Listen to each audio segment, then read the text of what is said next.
Le gouvernement du Caire appuie le Togo pour booster la production agricole dans notre pays. Un appui traduit par l'important lot de semences hybrides de céréales remis ce matin aux responsables de l'Institut togolais de recherche agronomique ITRA pour des tests avant leur introduction dans l'agriculture. Vers une meilleure prise en charge des pieds beaux au Togo, une pathologie dont certains enfants souffrent sans que les parents en connaissent la cause ni le traitement. Les spécialistes en santé se consultent justement sur la question à travers un symposium. Voilà pour les titres de cette édition. À toutes et à tous, bonsoir et merci de nous rejoindre pour le 20h sur la télévision togolaise.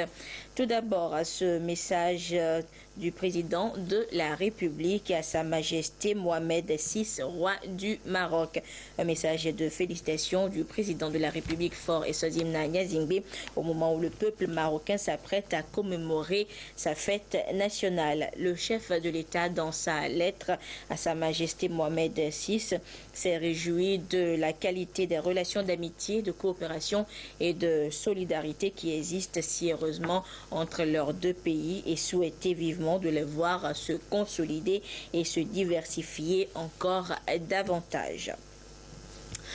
Les activités marquant les 40 ans de l'ATBF se poursuivent. Plusieurs partenaires de l'organisation sont allumés pour cette célébration et à tout seigneur, tout honneur, une délégation de l'Association togolaise pour le bien-être familial ATBF et de la Fédération internationale pour la planification familiale Région Afrique IPPFRA était ce matin chez le Premier ministre comme Selam Klassou. L'équipe était conduite par Amadou, représentant du président régional de l'IPPFRA. C'est une visite de courtoisie pour remercier le chef du gouvernement pour l'accompagnement et l'appui de l'État togolais à l'ATBF. Nous l'écoutons au micro de Carmen Madji à Cap. Nous sommes venus lui rendre une visite de courtoisie et également lui porter le message du président régional, Maître Kokou Brenou, et de tous les volontaires et les staffs de la Fédération de la région Afrique pour l'appui et l'accompagnement du gouvernement togolais à l'association togolaise pour le bien-être familial dans le cadre de ses activités.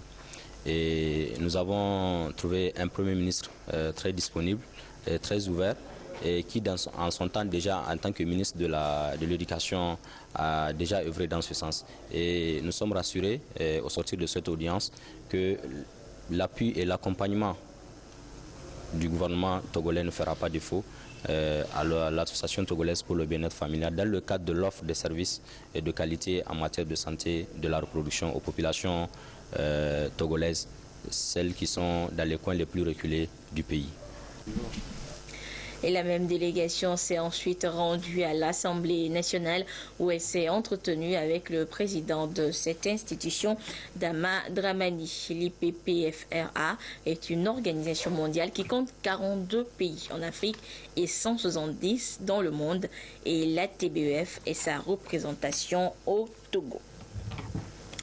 Santé encore, et depuis 2011, le programme de traitement des pieds beaux a été lancé pour prendre en charge gratuitement les enfants qui présentent cette pathologie.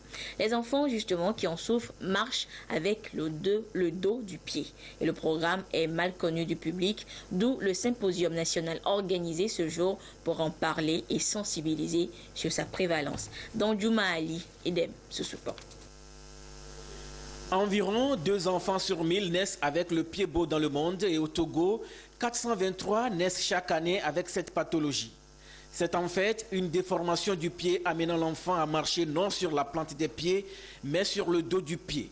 Depuis 4 ans déjà, Cure International aide le Togo à traiter gratuitement les enfants qui en souffrent dans 8 centres répartis sur toute l'étendue du territoire national.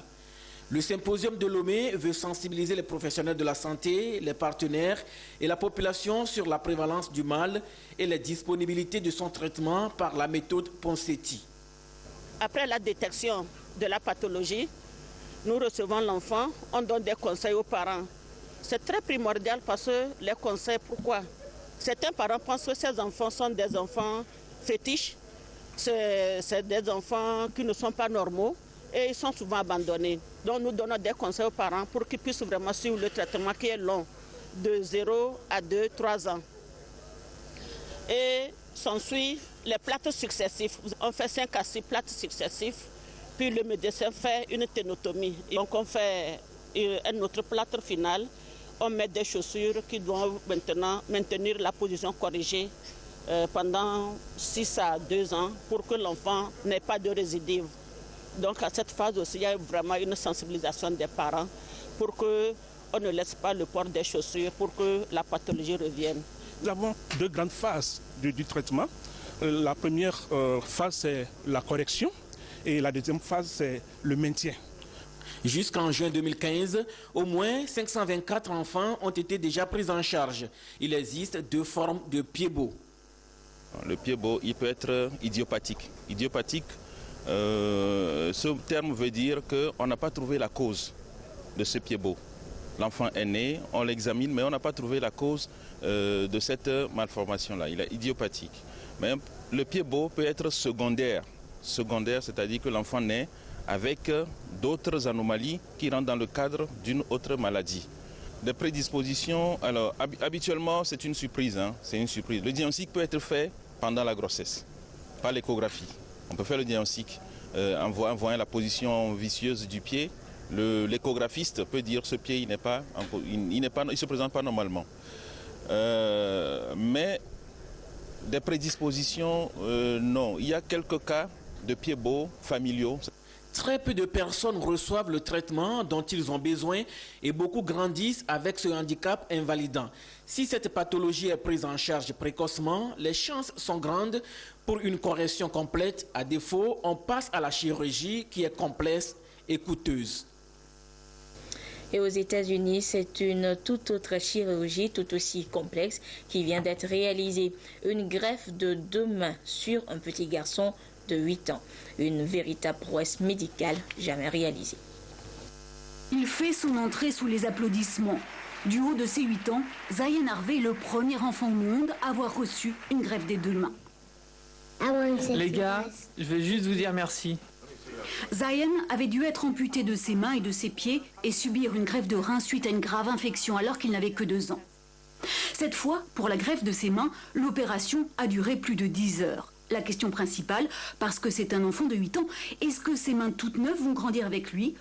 Pour le chirurgien responsable de l'opération, il ne devrait pas y avoir de problème. Nous avons toutes les raisons de penser que comme les mains de Zayen sont vivantes et les plaques de croissance du donneur intactes, il va grandir comme un enfant normal. D'ici quelques heures, il pourra réaliser son rêve, jouer au ballon. Retour en page nationale, quelques heures après la présentation des grandes lignes de la nouvelle diplomatie égyptienne au Togo par l'ambassadeur d'Égypte, l'heure est à la concrétisation des promesses. En témoigne cette importante quantité de semences de maïs et de riz mises à la disposition de notre pays par le gouvernement du Caire. Des semences qui subiront des tests pour évaluer leur adaptabilité à l'agriculture togolaise. Rachida Amadou, Silver Abdou. Conditionné en petits sacs de 7 kg pour le maïs hybride et en sac de 25 kg pour le riz, ce lot de semences constitue un don de la République d'Égypte, réceptionné ici par l'ITRA, Institut Togolais de Recherche Agronomique.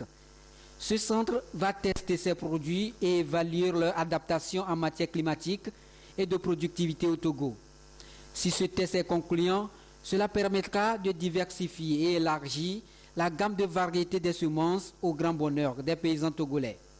Nous allons comparer ces variétés par rapport à un témoin ou à des témoins déjà cultivés par les Togolais pour pouvoir savoir est-ce qu'ils sont supérieurs ou égaux à ces variétés.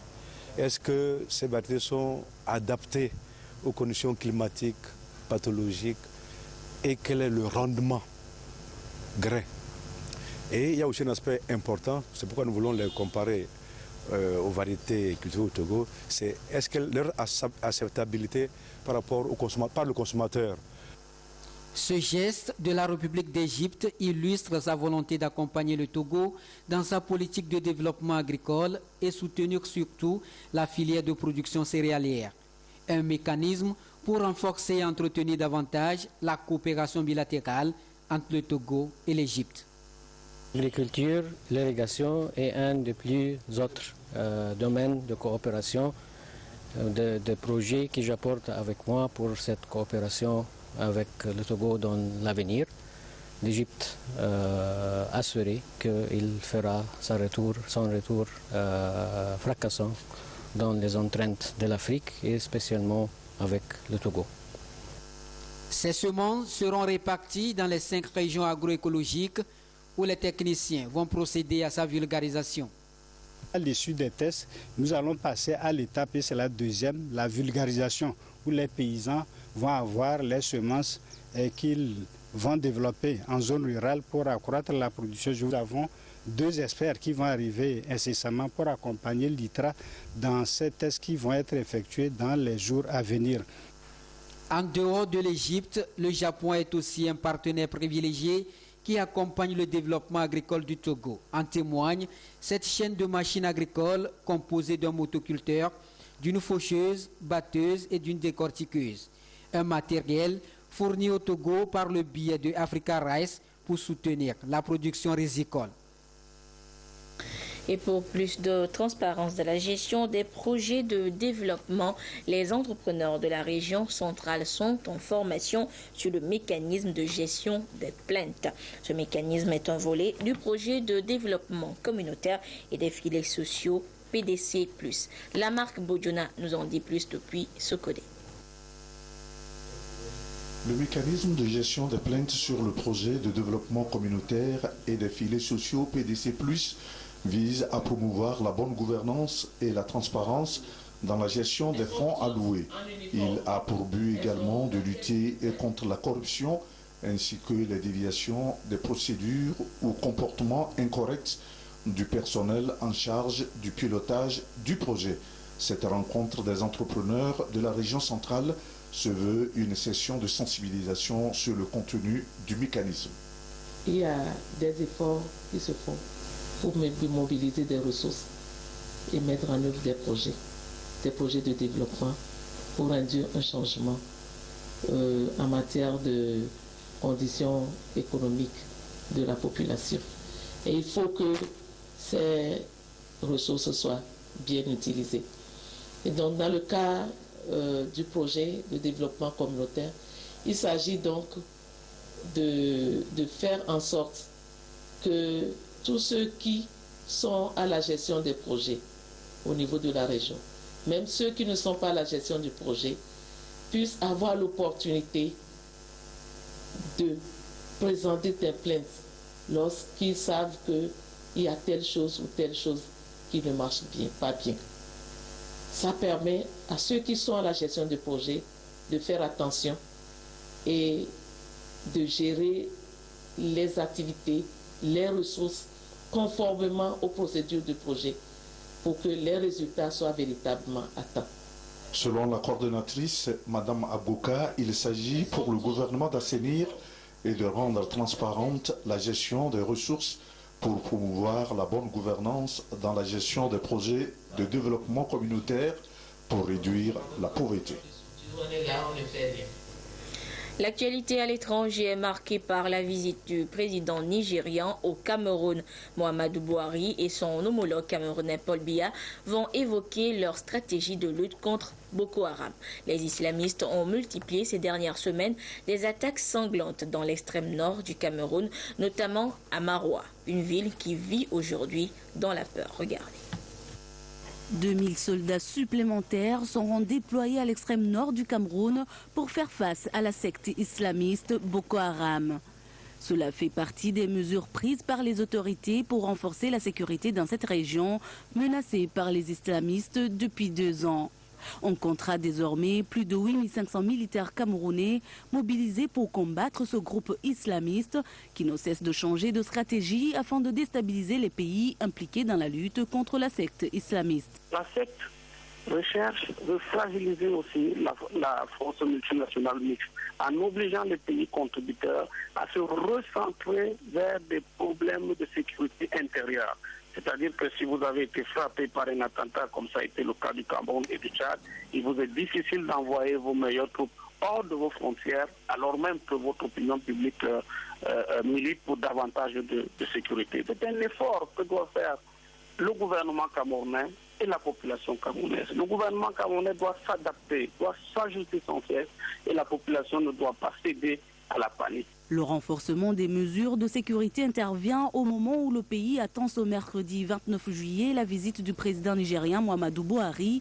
Au cœur des discussions avec son homologue le président Paul Biya, la stratégie à mettre en place au niveau régional pour éradiquer la secte islamiste. La puissance de la secte vient simplement du fait que dès le début, l'armée nigériane n'a pas pu lui porter des coups très très durs. Donc elle a pu prendre la confiance, récupérer du matériel, elle a pu également recruter. Et jusqu'aujourd'hui, ces voies de ravitaillement sont plus ou moins intactes. Ça passe toujours par le Tchad, ça passe par l'extrême nord du Cameroun. Et puis voilà, tant qu'on ne détruit pas, on ne neutralise pas, on n'élimine pas un ensemble d'infrastructures, bien sûr que la secte va prospérer pour longtemps. Le Cameroun, le Tchad, le Niger, le Nigeria et le Bénin se sont mobilisés pour en découdre avec le groupe islamiste de l'Afrique de l'Ouest. À l'issue d'une réunion des responsables militaires en juin dernier, il a été décidé d'un déploiement d'ici le 30 juillet d'une force d'intervention conjointe multinationale de 8700 militaires, policiers et civils dans la région menacée par le groupe islamiste Boko Haram. Et toujours dans cette lutte contre les djihadistes en Afrique, le gouvernement nigérien vient d'interdire officiellement le port du voile intégral. Une décision qui s'applique spécifiquement aux populations du sud-est du pays. Mais malgré la menace terroriste qui plane, l'Afrique demeure une région à forte potentialité. C'est en substance ce qu'il faudra retenir des propos plein d'espoir du président américain lors de sa tournée africaine. Pour Barack Obama, le continent africain est sur la bonne voie du développement. Une Afrique émergente et forte, voilà ce que souhaite le président américain Barack Obama aux Africains. C'était ce mardi 28 juillet 2015 lors de son discours tenu dans le hall Nelson Mandela au siège de l'Union africaine à Addis Abeba en Éthiopie. Le monde doit reconnaître les progrès extraordinaires accomplis par l'Afrique. Aujourd'hui, l'Afrique a une des croissances les plus rapides au monde. Les prévisions tablent sur une évolution des classes moyennes africaines à plus d'1 milliard de consommateurs. Avec des centaines de millions de téléphones qui ont tous accès à Internet, l'Afrique est en mouvement. Une nouvelle Afrique émergente, préparée par ses progrès et les partenariats avec le monde. Le président américain a ainsi réaffirmé sa vision d'un continent africain prometteur. Il a également plaidé pour une évolution des relations politiques et économiques entre l'Afrique et les États-Unis, des relations équitables. En tant que président, j'ai travaillé à changer les relations américaines avec l'Afrique. Maintenant, nous écoutons attentivement nos amis et travaillons en tant que partenaires égaux. Et je suis fier des progrès que nous avons faits. Nous avons boosté les exportations américaines en Afrique, un domaine qui crée de l'emploi pour les Américains, mais aussi pour les Africains. Lors de ce discours aux Africains, le président Barack Obama est revenu sur les piliers d'un développement fiable, la lutte contre la corruption, la nécessité d'avoir une vraie démocratie avec des institutions fortes, l'éducation et la santé pour tous sont autant de pistes évoquées pour construire une Afrique forte, sans oublier la lutte contre le terrorisme. Barack Obama est le premier président en exercice des États-Unis à prendre la parole dans les locaux de l'Union africaine. Et au moment où cet appel est lancé aux Africains à prendre leur destin en main, certains fils du continent sont plutôt à la conquête de l'Eldorado européen, souvent au péril de leur vie. Et après la mer, ils prennent désormais d'assaut le tunnel sous la Manche. La nuit dernière, un jeune Soudanais est mort percuté par un camion sur le site d'Eurotunnel. Ces dernières semaines, le port de Calais est en plein conflit social, les bateaux circulent plus mal, du coup, les tentatives d'intrusion se multiplient au tunnel, sur les camions et les navettes, malgré les avertissements. Un des policiers m'a même dit « Vous êtes dans une zone dangereuse et peut-être que vous allez mourir ici ». Alors moi je lui ai répondu que de toute façon, si je restais dans mon pays, je mourrais. Malgré une sécurité renforcée, les migrants sont prêts à prendre tous les risques. Ils ne connaissent pas ce que c'est qu'une caténaire, ne savent pas ce que c'est que du 25 000 volts. Plus on augmentera les barbelés, au plus on augmentera les grillages, au plus ils prendront de risques et au plus il y aura de problèmes. 1500 tentatives d'intrusion la nuit dernière, 2000 la nuit précédente. Les chiffres sont impressionnants, mais ce sont parfois les mêmes qui tentent à plusieurs reprises. On passe notre temps à récupérer avec les agents de sécurité du tunnel des migrants et à de les repousser hors site. On intercepte, on repousse, on intercepte, on repousse. Mais voilà, il y a quand même une certaine lassitude de la part des collègues qui en ont vraiment ras-le-bol. Le décès de la nuit dernière porte à 10 le nombre de migrants morts depuis le début de l'année en essayant de traverser la Manche, sans compter tous les blessés, parfois graves. On estime qu'ils sont encore environ 3000 sur le territoire de Calais. Au Togo, les membres de l'administration de la BIDC ont tenu leur 47e conseil ce mercredi. Outre les questions de fonctionnement de la banque, il s'est agi aussi d'approuver le financement de certains projets porteurs au sein des pays membres de la CEDEAO. Rachel Aouko. D'importantes décisions ont été prises au cours de cette 47e session des administrateurs de la Banque d'investissement et de développement de la CEDEAO, BIDC. Le conseil a été présidé par Bachir Ifo, président de cette institution bancaire. Des projets ont été approuvés dans la sous-région ouest-africaine par le bras financier de la CEDEAO pour accompagner les États dans leur quête de développement. Is regarding rehabilitation of Hotel de Février here. Donc, au titre des projets qui ont été approuvés, on a notamment l'hôtel de Février à Lomé, les travaux de réhabilitation de l'hôtel de Février, pour lequel la banque fait un cofinancement pour un montant total de 4 milliards de francs CFA. Ensuite, on a le projet de construction d'une centrale thermique à Mayagleta au Bénin, où la banque participe pour un montant de 5 milliards de francs CFA. Ensuite, il y a le projet d'interconnexion électrique au Mali pour un montant de 30 millions de dollars américains, qui est un projet d'interconnexion entre le Mali, le Burkina Faso et puis la Côte d'Ivoire. Ensuite, on a un quatrième projet qui est en Côte d'Ivoire, le projet d'un montant de 3 milliards de francs CFA également pour la route Azopé, la réhabilitation de la route Yakassé-Azopé en Côte d'Ivoire. Et puis un cinquième projet, c'est la prise de participation d'un groupe chinois, le GGI. Et la recommandation a été faite donc pour le conseil de gouvernement pour approuver cette prise de participation du groupe chinois à la BIDC. Alors je dois vous dire que ce n'est que la première étape que nous avons fait aujourd'hui, parce que très bientôt nous allons convoquer une réunion du conseil des gouverneurs pour une approbation formelle de cette prise de participation dans le cadre de la BIDC par le groupe chinois. La Banque d'investissement et de développement de la CEDEAO veut ainsi ouvrir son capital à des pays non membres pour avoir beaucoup plus de ressources concessionnelles lui permettant de financer les projets porteurs de croissance. Face à la persistance des violences faites aux filles et aux femmes, les agents du système judiciaire et sécuritaire sont en formation depuis ce matin à Lomé. Ils vont évaluer les mesures à adopter pour réduire les risques de violence envers la gente féminine. Les précisions avec Dédé Koussao et Christine Péché-Kaloudé. Les violences faites aux femmes et aux filles, un sujet toujours d'actualité. 35% de femmes dans le monde, selon l'OMS, en sont touchées. Au Togo, des mesures sont prises contre le phénomène. Il s'agit entre autres du nouveau code des personnes et de la famille, du code de l'enfant et du guide en français facile sur les droits de la femme.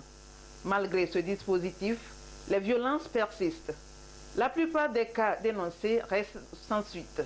Il faut alors une meilleure coordination de la lutte et l'apport des agents du système judiciaire et de la sécurité est vivement sollicité. Ceux qui commettent des cas de violence à l'endroit des filles et les femmes sont certaines fois dénoncés. Il faut remarquer d'abord que les réels cas sont supérieurs aux cas dénoncés. Il y a d'autres cas qui ne sont même pas dénoncés. Et ceux qui sont dénoncés, la manière de traiter ces cas fait que tous les cas n'aboutissent pas à des sanctions. Ceci démontre qu'il y a un problème sur la chaîne de la dénonciation jusqu'à la sanction.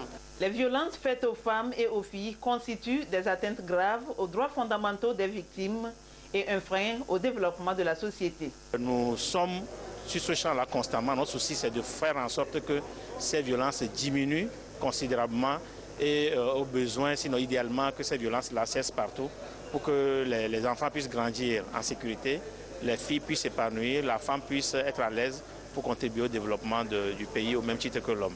La persistance de ces violences, selon le directeur de cabinet du ministère en charge de la promotion de la femme, exige une plus grande mobilisation de tous les acteurs à tous les niveaux pour une réponse préventive et des actions répressives plus efficaces. Un vaste réseau de présumés voleurs de voitures a été démantelé par la police. 6 personnes, un Nigérian et 5 Béninois ont été arrêtés. Leur mode opératoire dans ce récit de Eric Djanipo et Prudence Zissou. Selon les services de renseignement et de sécurité togolais et béninois, 20 plaintes de vol de véhicules ont été enregistrées en l'espace de 3 mois. Suite à un vol de véhicules commis à Lomé le 21 juillet dernier, la direction centrale de la police judiciaire, après investigation, a démasqué un réseau de 6 individus, dont 5 Béninois et un Nigérien.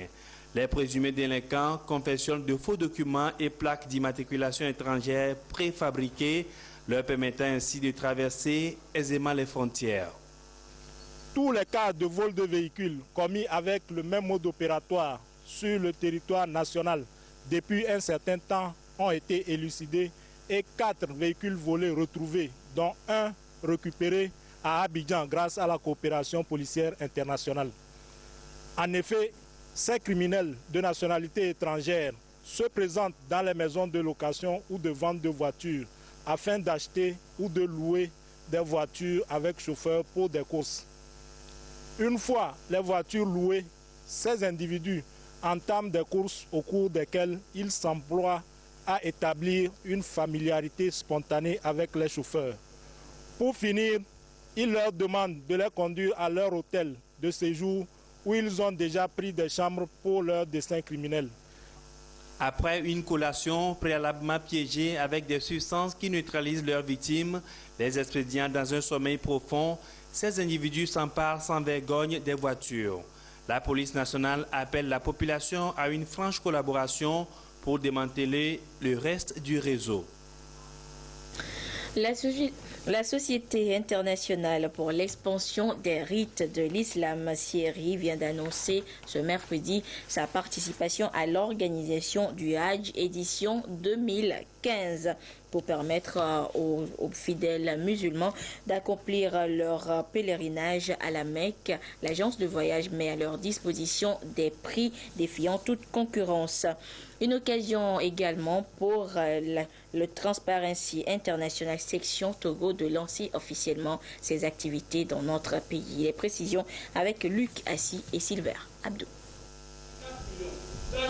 La Société internationale pour l'expansion des rites de l'islam CIRI annonce sa participation à l'organisation du Hajj 2015.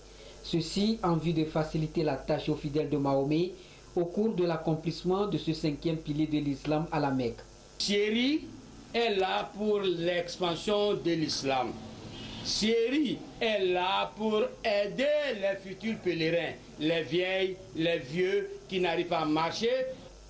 Le groupe CIRI émet également des ambitions pour améliorer les conditions du Hajj aux pèlerins. Ma contribution, c'est de faire réduire le prix au minimum à 2 090 000 francs au lieu de 2 150 000 francs. Les pèlerins qui n'ont pas voyagé l'année passée, au lieu de compléter pour faire 2 millions quelque chose, on les reprend à 1 850 000 francs CFA. En marge de cette annonce, l'organisation de la société civile Transparency International section Togo a lancé officiellement ses activités. Elle a pour mission de lutter contre la corruption sous toutes ses formes. Et puis l'actualité sportive de ce mercredi, c'est l'annonce officielle de la candidature de Michel Platini à la présidence de la FIFA. L'actuel patron du foot européen veut succéder ainsi à Sepp Blatter à la tête de l'instance internationale qui, rappelons-le, est empêtrée dans un vaste scandale de corruption. L'élection est prévue donc pour le 26 février 2016, dans 7 mois donc. Et le prince Ali, qui sera sûrement lui aussi candidat à cette présidence, a aussitôt attaqué de manière virulente Platini. Le Jordanien dénonce la culture des arrangements en sous-marin. Sport encore cette fois au Togo avec la fin de la phase régionale du championnat militaire, scolaire et universitaire. Hier au stade municipal de Lomé, c'est l'école primaire publique Adjali qui a remporté la finale Lomé Commune et Golfe des Benjamins en battant au tir au but l'école primaire laïque Victor Hugo. Et du côté des cadets, c'est le lycée d'Adido Gomé qui s'est imposé par 5-0 devant le centre islamique de Lomé 2. Le récit avec Tchen Piou Tba.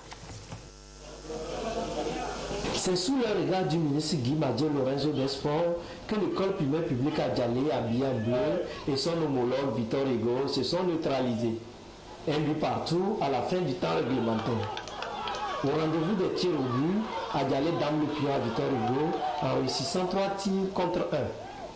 Les Benjamins libèrent ainsi l'air de jeu pour les cadets, chez qui le lycée Adido Gomé en bleu, très en forme, ne s'est pas fait plier pour inscrire 5 buts contre le nul pour le centre islamique de Lomé 2. De quoi impressionner l'autorité en charge des sports. Les jeunes que j'ai vus à l'œuvre, s'ils continuent comme cela, ils seront la fierté de notre football. Celui qui est prêt à accepter les règles du jeu sur un terrain, le jour où une fois qu'il est sorti du terrain, il accepte facilement les règles de la société dans laquelle il vit. Le championnat national scolaire et universitaire reste un cadre de détection de talent. Nous avons réussi à lever le défi. Pour le bilan, il est vraiment positif. Mais vous avez vu les prestations des jeunes. Ce championnat va nous permettre d'envoyer les talents qu'on aura détectés au centre d'entraînement au niveau de Palimé. À l'heure des récompenses, les 2 malheureux finalistes, Victor Hugo, le centre islamique de Lomé 2, et leur vainqueur, le PP Adjali et le lycée Adido Gomé, ont répondu présents. Après cette phase régionale, suivra celle nationale. Toutes nos excuses pour la mauvaise qualité sonore de ce reportage. Et ainsi se referme cette édition. Merci à vous qui l'avez suivi ou que vous soyez grâce à la télévision togolaise. Au revoir.